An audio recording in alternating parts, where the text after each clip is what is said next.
नमस्कार YouTube channel N universe 22 में आपका स्वागत है। आज हम इस वीडियो में बात करेंगे रेसिप्रोकेटिंग और रोटरी कंप्रेसर के बीच में क्या डिफरेंस होता है।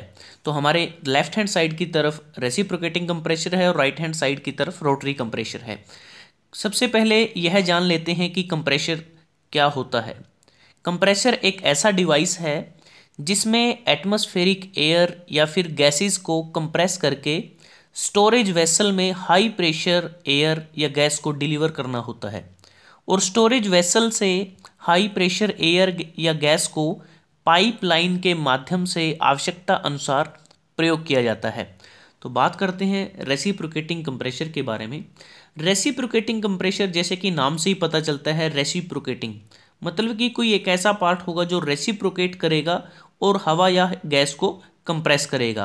तो इस डायग्राम को अगर आप देखते हैं तो यहाँ पर ये कनेक्टिंग रोड है और ये पिस्टन रोड है और इसके साथ ये पिस्टन होलो और सॉलिड पिस्टन लगा हुआ है। तो जब ये रेसिप्रोकेट करता है तो यहाँ पर एयर या गैस वो कंप्रेस होती है। यहाँ से एयर का इनलेट है और यहाँ से कंप्रेस्ड एयर का आउटलेट है। तो इसमें कह सकते हैं कि यह एक पिस्टन सिलेंडर डिवाइस है जिसमें जो सिलेंडर में फिट होता है, ठीक है, उसमें एयर या गैस का कंप्रेशन होता है जब पिस्टन की मूवमेंट फॉरवर्ड डायरेक्शन में होती है।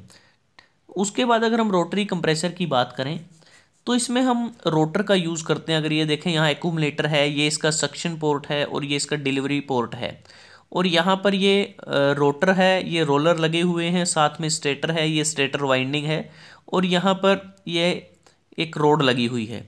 तो रोटर में क्या होता है कि एक रोटरी कंप्रेशन में एक रोटर की मदद से उसकी रोटरी मोशन से हवा या गैस को कंप्रेस किया जाता है। तो ये दोनों में थोड़ा कंस्ट्रक्शनल डिफरेंस है। उसके बाद कुछ ऐसे फैक्टर हैं जिसके आधार पर हम बता सकते हैं कि इन दोनों में क्या डिफरेंस है। सबसे पहला फैक्टर है सूटेबिलिटी। जो रेसिप्रोकेटिंग कंप्रेसर है वह हाई प्रेशर पर गैस या हवा को लो डिस्चार्ज के लिए वो उपयुक्त है, जबकि जो रोटरी कंप्रेसर है वह लो प्रेशर पर गैस या हवा के लार्ज वॉल्यूम के लिए सूटेबल है। दूसरा फैक्टर है ऑपरेशनल स्पीड। रेसिप्रोकेटिंग कंप्रेसर की ऑपरेशनल स्पीड कम होती है और रोटरी कंप्रेसर की ऑपरेशनल स्पीड ज़्यादा होती है। उसके बाद है गैस सप्लाई। यहाँ पर पल्सेटिंग गैस सप्लाई होती है, यहाँ पर कॉन्टीन्यूस गैस सप्लाई होती है। वाइब्रेशन, साइक्लिक वाइब्रेशन की अकरेंस की बात करें तो रेसिप्रोकेटिंग कंप्रेशन में बैलेंसिंग फॉर्म में होती है, जबकि रोटरी मास के कारण रोटरी कंप्रेसर में कम वाइब्रेशन होता है।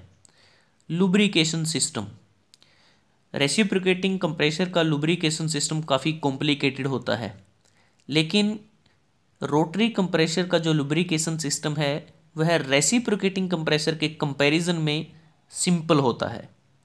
क्वालिटी ऑफ गैस डिलीवर्ड, यहाँ पर जो गैस डिलीवर्ड होगी that will contain some oil, उसमें कुछ ऑयल कंटामिनेट्स हो सकते हैं, लेकिन रोटरी कंप्रेसर की जो एयर है वो बिल्कुल क्लीन एयर सप्लाई होगी।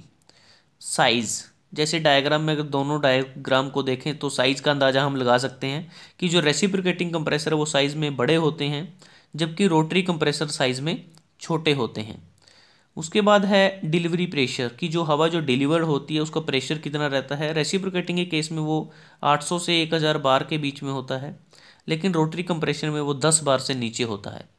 प्रोसेस, रेसिप्रोकेटिंग कंप्रेसर में जो प्रोसेस होती है वो आइसोथर्मल कंप्रेशन होता है जिसमें हमारा टेम्परेचर कांस्टेंट रहता है, लेकिन रोटरी कंप्रेशन में जो प्रोसेस है वो आइसेंट्रोपिक कंप्रेशन रहता है जिसमें हमारा एंट्रोपी कांस्टेंट रहता है। तो दोस्तों आज हमने बात की कि रेसिप्रोकेटिंग कंप्रेसर और रोटरी कंप्रेसर के बीच में क्या क्या डिफरेंस है। अगर आपको ये वीडियो अच्छा लगा आप इसको लाइक कर सकते हैं, शेयर कर सकते हैं अपने दोस्तों के साथ, स्टूडेंट्स के साथ, और एन यूनिवर्स 22 को सब्सक्राइब करना ना भूलें। जल्दी हाजिर होते हैं एक नए वीडियो के साथ, तब तक के लिए धन्यवाद। आपका दिन